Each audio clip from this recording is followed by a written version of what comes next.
हाय दोस्तों, मेरा नाम मोहित है और आप देख रहे हैं मेरे चैनल मोहित डिकोड। तो यूज इफेक्ट जानने से पहले आपको रिएक्ट लाइफ साइकिल जानना बहुत ज़रूरी है। इसलिए यूज इफेक्ट से पहले मैं आपको लाइफ साइकिल मेथड ये पढ़ा रहा हूँ। जब तक आप लाइफ साइकिल मेथड नहीं समझने वाले, तब तक यूज इफेक्ट आपको समझ नहीं आएगा, क्योंकि यूज इफेक्ट लाइफ साइकिल के तीनों मेथड को यूज करता है अकेला यूज इफेक्ट हुक। क्योंकि बात करें हम क्लास कंपोनेंट की, तो क्लास कंपोनेंट में तीन अलग अलग मेथड हुआ करते थे लाइफ साइकिल के, जिसको थ्री मेन फेजेस बोलते थे। उन तीनों फेसेस को यूज इफेक्ट फंक्शनल कंपोनेंट में अकेला कवर करता है। अब ये थ्योरेटिकल अभी आपको समझ नहीं आ रहा होगा, जैसे जैसे मैं प्रैक्टिकली पे जाऊंगा, आगे मूव करूंगा, तो धीरे धीरे आपको सब चीज़ समझ आ जाएगी। तो सबसे पहले रिएक्ट लाइफ साइकिल के मैं तीनों फेज को समझा देता हूँ। इससे आपको धीरे धीरे समझ आएगी कि कैसे ये फेज काम करते हैं। फेजेस तो अभी भी ऐसे काम करते हैं, चाहे वो क्लास कंपोनेंट हो या वो फंक्शनल कंपोनेंट हो। तीन फेज अभी भी हैं, फंक्शनल कंपोनेंट में भी तीन फेज होते हैं, क्लास कंपोनेंट में भी तीन फेज होते थे। तो पहले इसको ऐसे समझिए। फॉर एग्जाम्पल मान लीजिए कोई जन्म लेता है, कोई बच्चा है जो जन्म लेता है, तो वो बड़ा होता है। बड़ा होने के बाद बड़ा बूढ़ा होता है और फिर वो मर जाता है। तो जब वो जन्म लेता है ना बच्चा, तो उसको बोलते हैं माउंटिंग फेज। अभी याद रखना, देखिए तीन फेज है यहाँ पे, माउंटिंग, अपडेटिंग और अनमाउंटिंग। तो जैसे किसी बच्चे ने जन्म लिया या कंपोनेंट ने जन्म लिया, तो वो हो गया माउंटिंग फेज। कंपोनेंट बड़ा हुआ या फिर बच्चा बड़ा हुआ, तो उसको बोलते हैं अपडेटिंग फेज। कंपोनेंट मर गया और बच्चे भी बड़ा हो गया, जब वो आदमी बन गया, आदमी बनने के बाद जब वो बूढ़ा हो गया, तो उसका तीसरा फेज आया, तो बुढ़ापे के बाद वो मर गया, तो उसको बोलते हैं अनमाउंटिंग फेज। तो इसी तरह से ये इसकी भी एक साइकिल चलती है, जैसे ह्यूमन की लाइफ साइकिल चलती है, जन्म लेना, बड़ा होना, बुजुर्ग होकर मर जाना। तो इसी के हिसाब से इसके भी तीन फेज हैं। माउंटिंग फेज, जिसमें कंपोनेंट क्रिएट होगा और इंसर्टेड होगा डोम के अंदर। डोम आप सभी को पता है, आपने जिसमें भी मेरी जावास्क्रिप्ट की सीरीज देखी है, डॉक्यूमेंट ऑब्जेक्ट मॉडल ब्राउजर का फीचर है।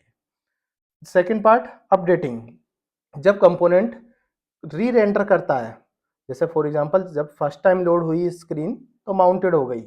अब उसमें कुछ चीज़ मुझे इवेंट चलाने हैं, ऑन चेंज पे स्टेट चेंज करनी है, प्रॉप चेंज करनी है, तो वो चीज़ें अपडेट होती हैं, तो उसको बोलते हैं अपडेटिंग फेज। दो फेज समझ आ गए। कोई भी स्टेट चेंज होगी, कोई भी प्रॉप चेंज होगा, उससे अपडेट होंगी स्टेट, तो वो स्टेट अपडेट होंगी, उसको बोलेंगे अपडेटिंग स्टेज। तो दो दो स्टेज होगी। तीसरी स्टेज, जब कंपोनेंट में कुछ चीज़ हमें डोम से हटानी होती है।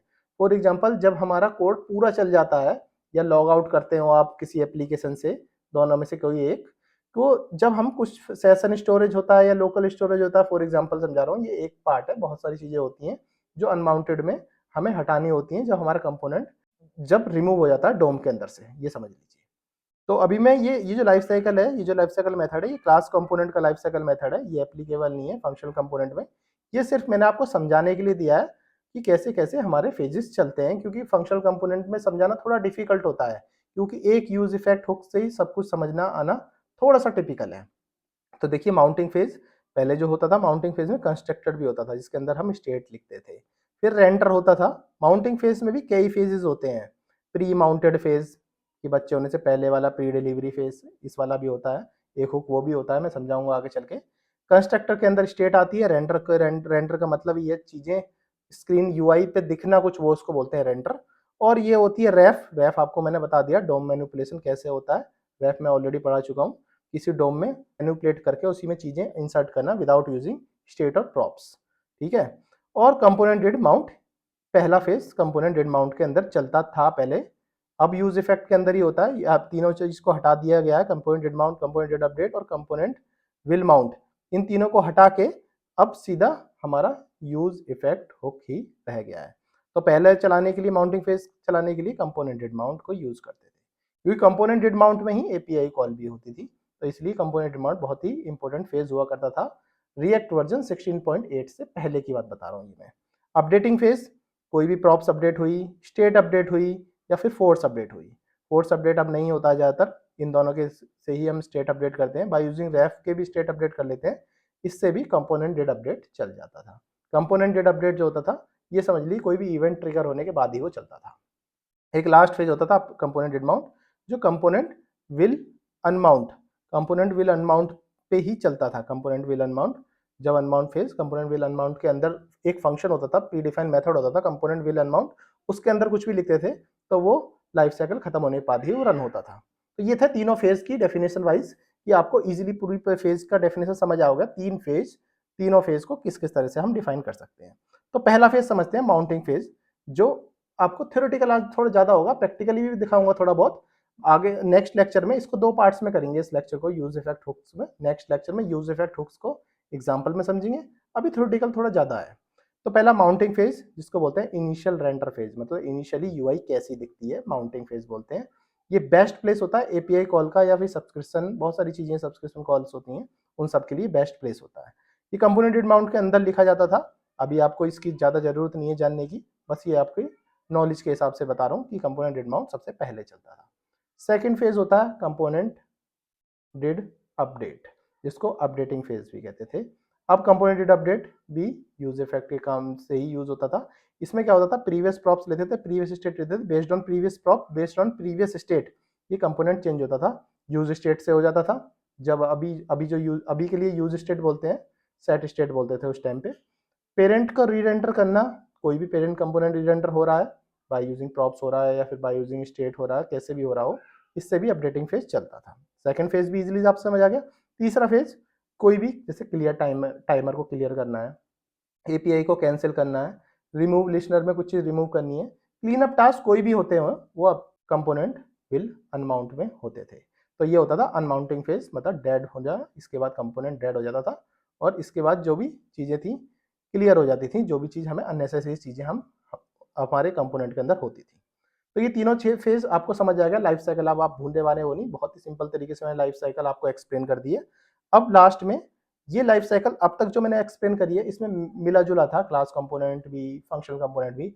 अभी तक जो मैंने आपको ये पूरी पिक्चर बताई है, उसको मैं फंक्शनल कंपोनेंट के थ्रू बताता हूँ। बस रिलेट करना क्लास कंपोनेंट को फंक्शनल कंपोनेंट के साथ, तो आपको समझ आ जाएगा। जब से हुक इंट्रोड्यूस हुए 16.8 वर्जन, मॉडर्न रिएक्ट की बात कर रहा हूँ, उसमें यूज इफेक्ट ही सारा काम करता है।